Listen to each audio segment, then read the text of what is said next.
दिल्ली में कोरोना का कहर जारी है। बहुत ज़्यादा कोरोना बढ़ गया है और उसी के मद्देनज़र पिछले हफ्ते हम लोगों ने 6 दिन का लॉकडाउन लगाया था, जो कि कल सुबह 5 बजे ख़त्म हो रहा है। जिस तरह से तेज़ी से केसेस बढ़ रहे हैं दिल्ली के अंदर, उसको देखते हुए ये लॉकडाउन लगाना बहुत ज़रूरी हो गया था। ये एक तरह से आखिरी हथियार है कोरोना के से डील करने के लिए, लेकिन जिस तरह से केसेस बढ़ रहे थे, ये आखिरी हथियार इस्तेमाल करना ज़रूरी हो गया था। लेकिन अभी भी कोरोना का कहर जारी है और कोरोना कम नहीं हो रहा। तो इसीलिए उसके मद्देनज़र कई लोगों के भी, जनता के बीच में भी जब हम लोगों ने बात करने की कोशिश की, सबका मत यही है कि लॉकडाउन को भी और बढ़ाना चाहिए। तो लॉकडाउन को दिल्ली के अंदर 1 हफ्ते के लिए और बढ़ाया जा रहा है, अगले सोमवार को सुबह 5 बजे तक के लिए। इस दौरान हमने देखा, लॉकडाउन के दौरान की संक्रमण दर, पॉजिटिविटी रेट जिसको कहते हैं, ये लगभग 36-37% तक पहुंच गई। आज तक इतनी संक्रमण दर हमने दिल्ली में तो नहीं देखी, बाकी दुनिया भर में हो सकता हुई हो कहीं पे, लेकिन 36-37% तक संक्रमण दर पहुंच गई। पिछले 1-2 दिन से थोड़ी सी कम हुई है, आज 30 के नीचे आई है, 29 पॉइंट कुछ आई है। मैं ये नहीं कह रहा कि कोरोना ख़त्म होने की दिशा में जा रहा है, लेकिन ये अभी तथ्य हैं, अभी और कुछ दिन देखना पड़ेगा। हो सकता है बढ़ जाए, हो सकता है कम हो, लेकिन हम भगवान से प्रार्थना करते हैं कि कोरोना से हम लोगों को मुक्ति मिले। पिछले कुछ दिनों से हम देख रहे हैं कि दिल्ली में ऑक्सीजन की काफ़ी ज़्यादा समस्या हो रही है। दिल्ली में ऑक्सीजन की काफ़ी कमी महसूस हो रही है। हाँ, दिल्ली की इस वक्त ज़रूरत 700 टन की है और हमें केंद्र सरकार से 480 टन अलॉट हुई है।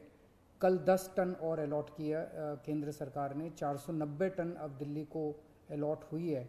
लेकिन ये पूरी अलॉटमेंट भी अभी दिल्ली में नहीं आ रही है, इसका भी काफ़ी कम, एक तरह से कल 330-335 तक ही दिल्ली पहुंची है।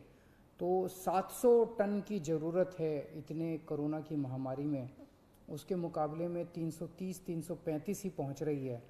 ये दिल्ली जो ऑक्सीजन की कमी है, दिल्ली के अंदर ऑक्सीजन पहुंच नहीं रही है, जगह जगह से जो ऑक्सीजन आनी है, ये एक बहुत बड़ा कारण है जो ऑक्सीजन की कमी जगह जगह अस्पतालों में महसूस हो रही है। लेकिन हमारे ऑफिसर्स, हमारे सभी मंत्रीगण, हमारे सभी लोग रात रात भर पिछले कुछ दिनों में, जब से ऑक्सीजन की कमी हुई है, एक एक अस्पताल जहाँ जहाँ कमी है वहाँ सप्लायर से, मैन्युफैक्चरर से, ट्रक ड्राइवर से जो लेके आ रहा है उससे फ़ोन कर करके कोशिश कर रहे हैं कि समय पे अस्पताल में पहुँचे। मैं ये नहीं कहूँगा कि सारी कोशिशें कामयाब रही, कई जगह फेल भी हुए हम लोग, और कई जगह हम समय पे ऑक्सीजन पहुंचाने में हमारी टीम कामयाब भी हुई। तो सबसे पहले तो मैं उनको जो रात रात भर काम करके और अस्पतालों तक ऑक्सीजन पहुंचाने की जो लोग भी कोशिश कर रहे हैं, उन सबका मैं धन्यवाद करना चाहता हूं कि इतने मुश्किल समय में इतनी मेहनत कर रहे हैं। क्योंकि ऑक्सीजन इतनी इस वक्त कीमती है, इतनी कम है, तो उसका मैनेजमेंट करना बहुत ज़रूरी है। तो उसको मैनेजमेंट करने के लिए भी अब पीछे कल से ठोस कदम उठाना चालू किया।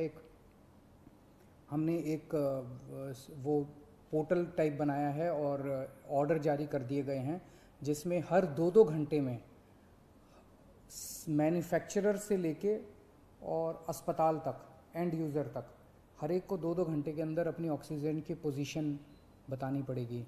कि मैन्युफैक्चरर को बताना पड़ेगा कि पिछले 2 घंटे के अंदर कितने ट्रक उसके निकले, सप्लायर को बताना पड़ेगा कि कितने ट्रक उसके दिल्ली के अंदर, दिल्ली की तरफ जा रहे हैं, अस्पतालों को बताना पड़ेगा कि पिछले 2 घंटे में कितनी इस्तेमाल हो गई, कितनी घंटे की और बच गई।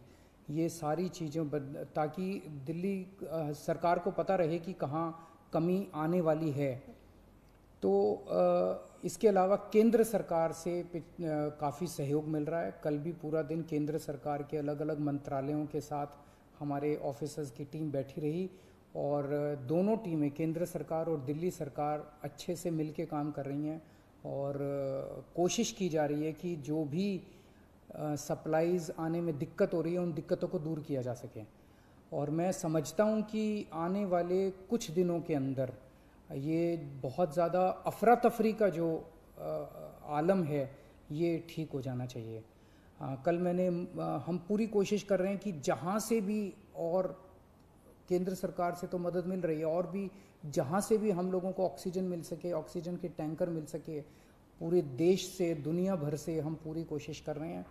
कल देश के सभी मुख्यमंत्रियों को मैंने चिट्ठी लिखी है कि अगर आपके यहाँ, आपके राज्य में, गवर्नमेंट में या किसी कंपनी में कोई ऑक्सीजन की पॉसिबिलिटी हो तो हमें ऑक्सीजन मुहैया कराइए, ऑक्सीजन टैंकर मुहैया कराइए। कुछ एक राज्यों के साथ बातचीत भी शुरू हुई है, जब भी कुछ कॉन्क्रीट नतीजे आएंगे मैं आपको ज़रूर बताऊंगा। लेकिन बहुत ज़्यादा कठिन परिस्थिति है। इन कठिन परिस्थितियों के अंदर सब मिल के काम कर रहे हैं। मैं उम्मीद करता हूं कि ये जो इतनी बड़ी इमरजेंसी क्रिएट हो गई है, इससे हम लोगों को जल्द छुटकारा मिलेगा।